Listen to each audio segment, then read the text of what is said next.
Welcome to Quarantine Content 101. Today I've got for you all a very classic recipe. This is the Bengali fish egg curry.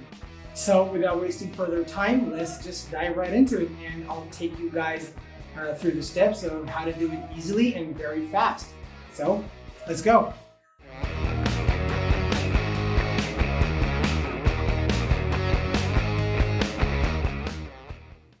So for Bengali egg fritters or egg vada, we obviously need fish eggs or roe, as you might call it. We need coriander leaves, we need ginger, garlic, and chili paste. We need gram flour, we need jeera, we need obviously onions and some chilies, we need turmeric, we need oil, and we need some salt.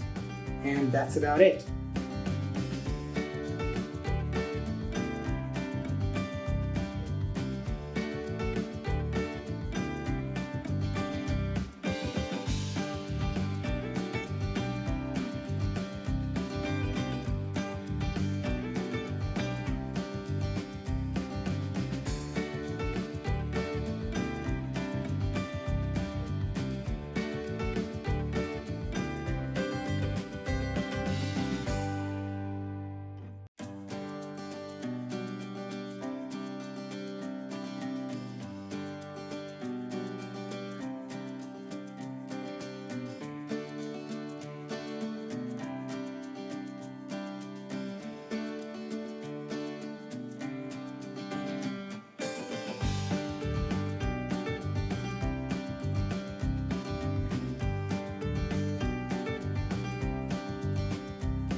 Okay, so that was it.